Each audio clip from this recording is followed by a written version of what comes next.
Welcome to a journey through time, where we unravel the story of Herman Ehrenberg, a figure etched into the annals of American history. Born on October 17, 1816, in Studen, Prussia, Herman Ehrenberg's life was a saga of adventure and resilience. The youngest of three sons to Johann Friedrich Wallrath Ehrenberg, an innkeeper, and Johanna Sophie Julian Ehrenberg, he was baptized in the Lutheran parish of Studen. In 1834, seeking new horizons, Ehrenberg embarked alone on a voyage to New York, marking the beginning of an extraordinary chapter in his life. As a young volunteer in the New Orleans Greys, Ehrenberg played a significant role in the Texas Revolution. His bravery shone during the Siege of Bixar and the Battle of Toledo in 1836, surviving the harrowing Goliad Massacre, where he received a saber cut leaving a lifelong scar. Ehrenberg's resilience was unmatched. His escape from captivity and return to safety is a testament to his indomitable spirit. Ehrenberg's life was not just about warfare. He was a man of many talents. After becoming a citizen of the Republic of Texas, he briefly served in a frontier ranging company before turning his attention to writing and cartography.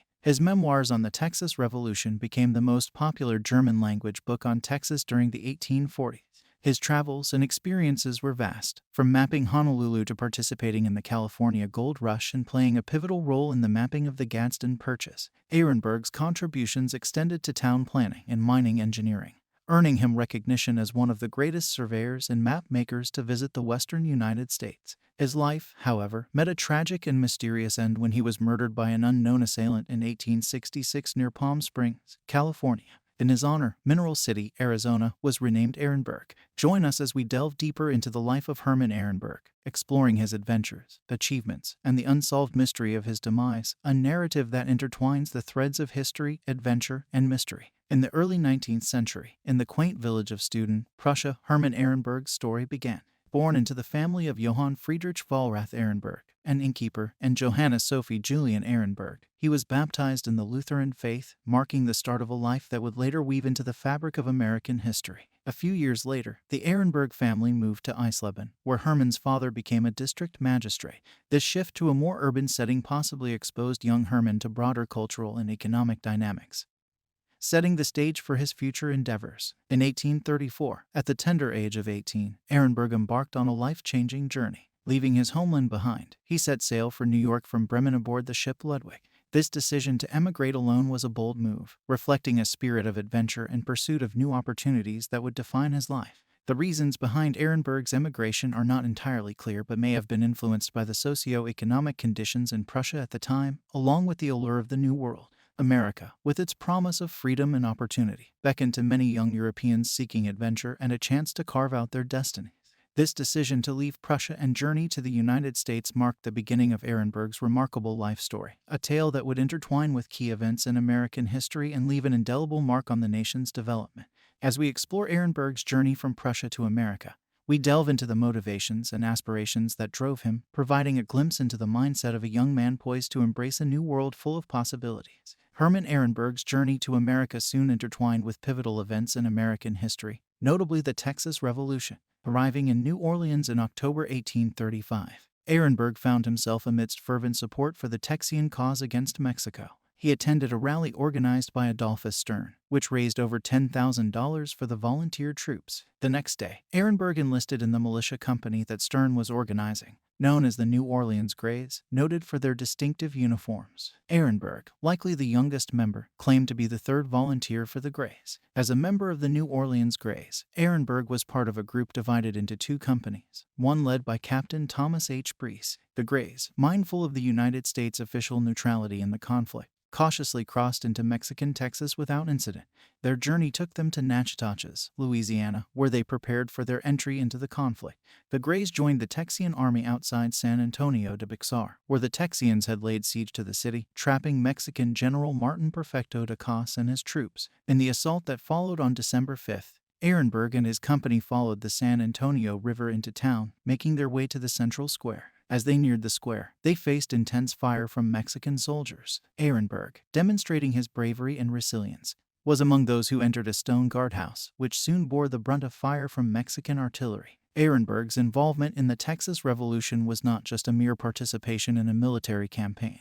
It was a testament to his bravery and commitment to the cause of Texian independence. His experiences during this tumultuous period not only shaped his life but also left an indelible mark on the history of Texas and the United States. After his pivotal role in the Texas Revolution, Herman Ehrenberg embarked on various ventures, leaving a significant mark in different areas. Post-revolution, he initially worked as a merchant, facilitating trade between New Orleans and various Texas ports. This period was marked by his resilience and adaptability, showcasing his ability to transition from a military role to civilian life.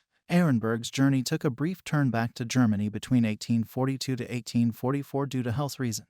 During this time, he wrote his memoir of the Texas Revolution, providing a valuable account of the events he witnessed and participated in. His time in Germany wasn't just for recuperation. He also seized the opportunity to enhance his skills in mining engineering and surveying with assistance from his brother, who was enrolled in a mining school in Eisleben.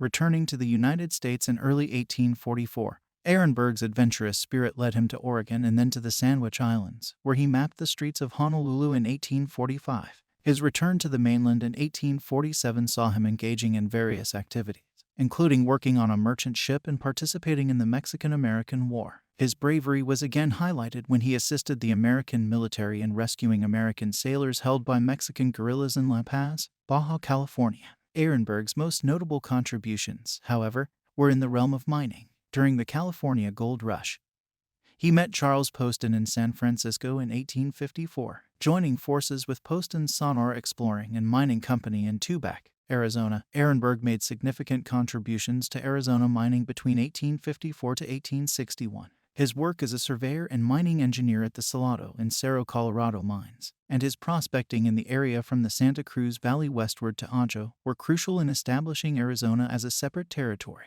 Ehrenberg's drafting of the first map of the Gadsden Purchase area further solidified his reputation as one of the greatest surveyors and map makers to visit the western United States. Herman Ehrenberg's post-war ventures paint a picture of a man who was not only a brave soldier but also an accomplished surveyor, engineer, and adventurer. His contributions to mining and mapping significantly impacted the development of the American Southwest, and his adventurous spirit and versatile skills enabled him to make a lasting impact in various fields. The mid-19th century gold rush was a monumental event in American history, reshaping the nation's economy and demographics. It began in 1848 when gold was discovered at Sutter's Mill in Coloma, California, triggering an unprecedented rush of approximately 300,000 people from across the United States and abroad to California in pursuit of fortune. Herman Ehrenberg, after his significant contributions to the Texas Revolution, found himself amidst this historic upheaval. In 1848-49, Ehrenberg took part in the California Gold Rush, a period marked by intense migration and economic transformation. The gold rush not only reinvigorated the American economy but also led to rapid statehood for California as part of the Compromise of 1850. This era was characterized by a diverse influx of people, known as 49ers, from various regions, including Oregonians who came down the Siskiyou Trail, people from the Sandwich Islands, and Latin Americans from Mexico, Peru, and Chile. They arrived both by ship and overland, drawn by the allure of striking it rich in the gold fields. Ehrenberg's participation in the gold rush, while not as successful in terms of finding gold, was significant for his continued adventurous spirit and willingness to seize new opportunities. This period was a testament to the dynamic and often tumultuous nature of life in mid-19th century America, as thousands ventured into the unknown in hopes of a better future. As an independent gold hunter, Ehrenberg's experience during the gold rush epitomized the individualistic and risk-taking ethos of the era. While many sought quick fortunes, the reality was often harsh, with challenges ranging from difficult mining conditions to the socio-economic complexities that arose from such a massive and diverse influx of people. The gold rush era was more than just a hunt for precious metals. It was a transformative period that impacted the social, economic, and cultural fabric of the United States. For Ehrenberg, it represented another chapter in a life characterized by resilience, adaptability, and the unyielding pursuit of new horizons.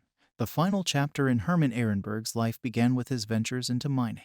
After his involvement in the Texas Revolution and various other exploits, Ehrenberg turned his attention to the lucrative opportunities in mining. Along with Charles Poston, he formed the Sonora Exploring and Mining Company in 1856, focusing on mining activities in Arizona. Ehrenberg and his group gathered gold, silver, and copper samples, much of which were likely acquired from other miners. The duo then embarked on a journey to San Francisco with the intention of attracting investors for a mining consortium. During this trip, they made a stop near Fort Yuma, where Ehrenberg surveyed a town site he called Colorado City, which would eventually become the town of Yuma. Unfortunately, Ehrenberg did not profit from this endeavor. The culmination of Ehrenberg's adventures was his fateful journey in 1866. On October 9th of that year, he was tragically murdered in Dos Palmas, California, a stage stop on the Bradshaw Trail. This marked a grim end to the life of a man who had played such a diverse and active role in the early development of the American Southwest. Ehrenberg's journey from Yuma to California, laden with the potential for new ventures in mining and prospecting, stands as a testament to the perils and unpredictability of life in the American frontier during the mid-19th century. His death remains shrouded in mystery, a final, unsolved chapter in the life of a man who had survived wars, navigated the complexities of different cultures, and left an indelible mark on American history. Herman Ehrenberg's life culminated in a tragic and mysterious end on the night of October 9, 1866, in Dos Palmas, California. This was a stage stop on the Bradshaw Trail, a route that epitomized the rugged and often perilous nature of travel in the American West during the mid-19th century.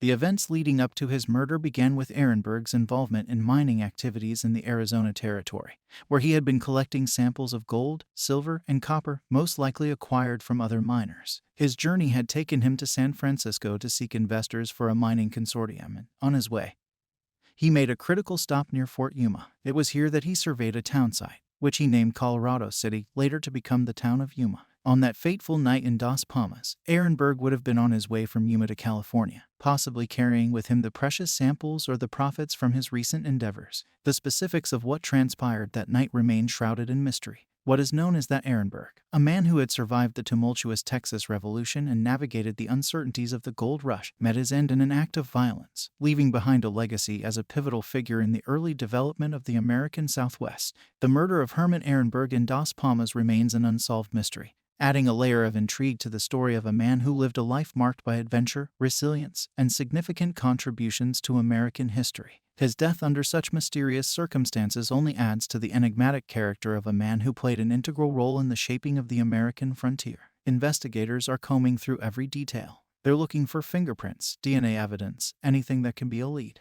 The chaotic nature of the scene suggests a sudden, unplanned attack, raising questions about the motive and the identity of the assailant.